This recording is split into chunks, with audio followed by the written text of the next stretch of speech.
നമസ്കാരം സുഹൃത്തുക്കളെ, എന്തുകൊണ്ട് വേടനെ ഇഷ്ടപ്പെടുന്നത്, എന്താണ് അതിനുള്ള കാരണം?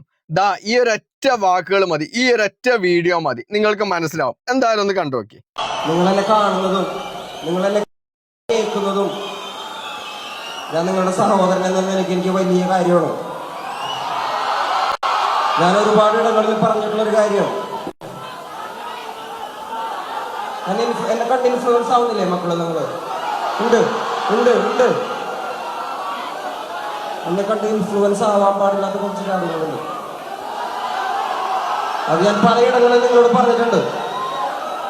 എൻ്റെ അനിയന്മാര്, എന്നെ കേൾക്കുന്ന കൊച്ചനിയന്മാരും അനിയത്തിമാരും വേടന്റെ കുറെ ദുശീലങ്ങൾ ഇൻഫ്ലുവൻസ് ആവാതിരിക്കുക. എനിക്കിത് പറഞ്ഞു തരാൻ ആരും ഉണ്ടായിരുന്നില്ല. ഞാൻ ഒറ്റയ്ക്കാണ് വളർന്നു വന്നത്.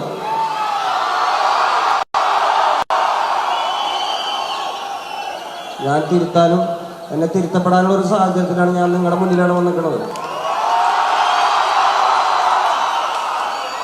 വേടൻ എന്നൊരു വ്യക്തി പൊതു സ്വത്താണ്. നിങ്ങളുടെ ചേട്ടനും അനിയനും ഒക്കെയാണ് ഞാൻ. നിങ്ങൾക്ക് പറയാനുള്ളത് എൻ്റെ മുഖത്ത് നോക്കി പറയാൻ പറ്റുന്ന ഒരു സാഹചര്യത്തിലാണ് ഞാൻ നിൽക്കുന്നത്. ഞാൻ നിങ്ങളുടെ മുന്നിലാണ് വന്ന് നിൽക്കുന്നത്. അപ്പൊ എന്നെ കണ്ട് ചില കാര്യങ്ങൾ ഇൻഫ്ലുവൻസ് ആവാതിരിക്കുക. എന്നെ സ്നേഹിക്കുന്ന, എന്നെ കാണാൻ നിങ്ങളുടെ വിലപ്പെട്ട സമയം ചിലവാക്കിയോടെ വന്നിരിക്കുന്ന എൻ്റെ കൊച്ചനിയന്മാർക്കും അനിയത്തിമാർക്കും എൻ്റെ ചേട്ടന്മാർക്കും അമ്മമാർക്കും എല്ലാവർക്കും നന്ദി. ബിഗ് സാല്യൂട്ട് വേട. കാരണം സ്വന്തം ഭാഗത്ത് വന്ന ഒരു തെറ്റ് അത് ഏറ്റു പറയാൻ കാണിച്ച ആ മനസ്സ്, അതാണ് താങ്കളുടെ നന്മ എന്ന് പറയുന്നത്. ആ പരിപാടിയിൽ വളരെ കൃത്യമായിട്ട് പറഞ്ഞ്. അപ്പൊ ആ നിങ്ങളെയൊക്കെയാണ് എൻ്റെ ബിഗ് സല്യൂട്ട്.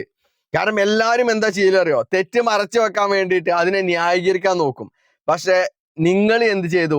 ആ തെറ്റിനെ ന്യായീകരിക്കാതെ തൻ്റെ ഭാഗത്തു നിന്ന് വന്ന മിസ്റ്റേക്കാണ്, അതിൽ നിങ്ങൾ മക്കൾ ആരും ഇൻഫ്ലുവൻസ് ആകരുത് എന്ന് വളരെ കൃത്യമായിട്ട് അതിലൂടെ പറഞ്ഞ് ജനങ്ങൾക്ക് മനസ്സിലാക്കി കൊടുത്തു.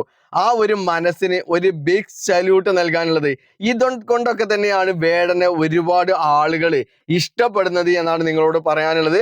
അപ്പൊ ഇത്ര മാത്രമാണ് വേടനെ കുറിച്ച് പറയാനുള്ളത്. ഈ ഒരൊറ്റ വാക്ക് മതി വേടൻ മറ്റുള്ളവരുടെ മനസ്സിൽ ഇടം പിടിക്കാൻ.